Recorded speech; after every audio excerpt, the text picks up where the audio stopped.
Hello, Covert Jaguar here, and I am here to show you some of the changes to Signal Box in Railcraft 8.2. So, we have two new boxes, which I will cover them first. We have over here, we have the sequencer box. It's this one here with the dots on the top. This one right here. So, what it does is it basically works like an electronic sequencer. If you don't know what that is, look up sequencer on Wikipedia and it'll tell you. But basically what it does is when I give it a clock signal, it switches output between each valid output, one at a time. So only one is active at a time. And valid outputs are like redstone, so like repeaters and dust, and it can output to a controller, which is what this is. One moment. Let me grab a magnifying glass. The controller box and the receiver box.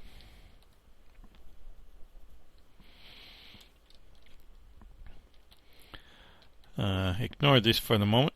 I'll talk about that in a little bit. But over here we have a capacitor box, which it can output to as well, which it will output the redstone signal from it. It's set currently to 1 second, so it'll go out after a second. And we got more redstone over here, so redstone, repeaters, receiver box, and capacitor. Now it will only accept input from either a repeater or a box that emits an aspect, which is what we got over here. Is right here we have a receiver box which emits a signal aspect, so I can pulse it to make the sequencer iterate.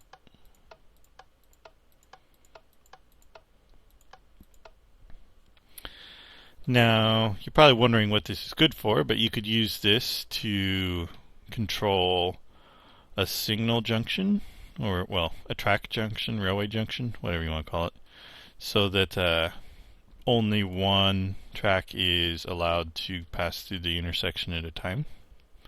You could set it up on a timer.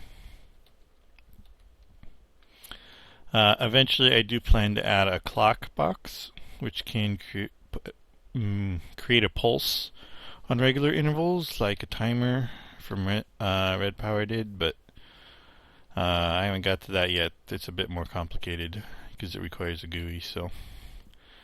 But next on our list, we have the interlock box, which is also really, really cool.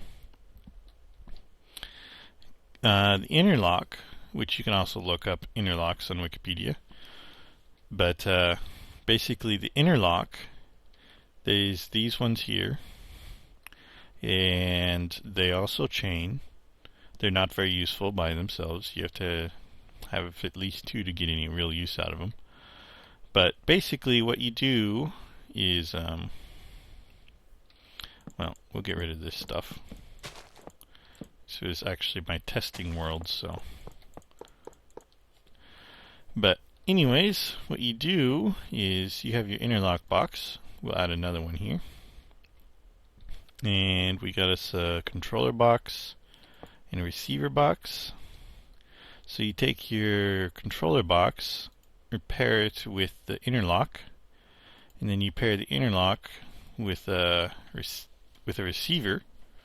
So you now have a pair passing through the interlock, and wait, oh, don't want that. Let's see. There we go. So now what this does is each pair passing through the thing, only one can be active at a time. Ignore this stuff over here for the moment. We'll talk about it in a bit. But what we have here is you see that all four of these are green. However, on the other side over here, each one passes through the interlock, and you can see only one is green. So if I turn this one off, then it goes red, and this one becomes green. Now, blocks in positive X and positive Z directions have priority. So if they are waiting to be turned on, the one with the largest X value or Z value will be the one that comes on. So if we turn this one off, this interlock over here will come on. Because these two are off, this one came on. In order to get this one on, all three of the other ones must be off. But you see I can turn them back on again, and this one will stay on. It will stay on until it goes off, at which point it will choose a new signal to pass through. So you see I turn off and the one down there comes on. And if these are off and this one's on, that one's on. If I turn this off, this one here will come on. So that's basically the interlock box. And we got over here, we have a signal controller and a signal receiver. So what we have is, if I turn this off, so it's now red and none of these are on. Because what it'll do is the interlocks will combine the aspect that it's passing through with in a passed-in aspect from a box that emits an aspect. So what it does is it takes the aspect from this receiver here, and it picks the most restrictive aspect between either of them. So you see, if I change this to emit yellow when on, you'll see despite the fact that this one is green, it will only pass through a yellow aspect, because this is more restrictive than green. But then it will work the same way over here as it did before. It's just that it's emitting yellow instead of green. So there's a lot of really cool things you can do with this, and you can do some pretty creative stuff. Not the least of which is you could, in theory, create an entire computer out of this, because this is basically what a transistor does. Simplified, if you have only one interlock box and input signal like this and a signal passing through, that's basically a transistor. So, but the reason that Railcraft adds it is because this makes it really simple to do intersections, because you can pass through the controls for your various lockdown tracks controlling your intersection through the interlock, and only one can possibly be active at a time. So that'll prevent your trains from colliding with each other and messing everything up. Now, Forecaster will probably be doing another video sometime soon, which will go into more detail on how to specifically use these on, say, an intersection, but I'm not really going to go into a whole lot of detail because I haven't quite figured out how to build one myself personally. I was just told what they needed in order to do it. So some of the other changes we have over here is we have a controller receiver to a capacitor emitting redstone, which I think was actually possible before, so that's nothing new. And over here we have capacitor can now take input from repeaters, which they could not do before. And they can also output to any box that accepts a signal aspect, like this controller right here, which is connected to this receiver. So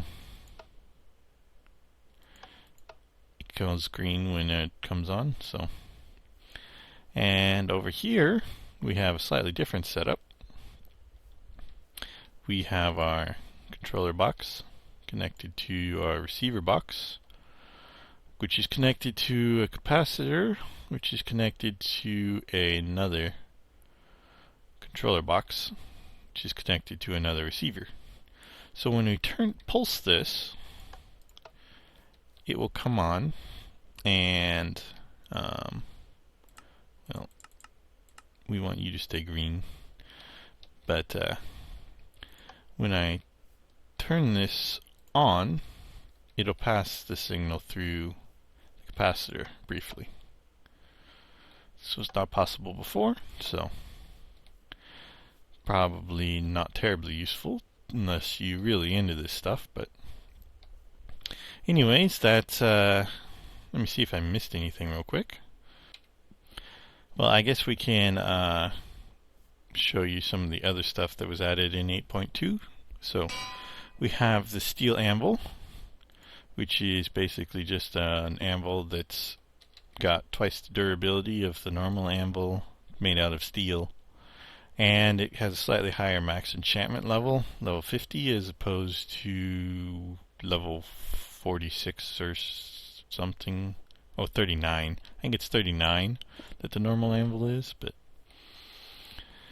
And we also have a new decorative block, the creosote wood block, which basically looks just like a wooden post. So it's made with creosote and a log.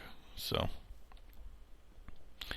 anyways, that's it for 8.2. I hope you enjoyed this update, and be sure to like my videos and subscribe, and I will catch you guys next time.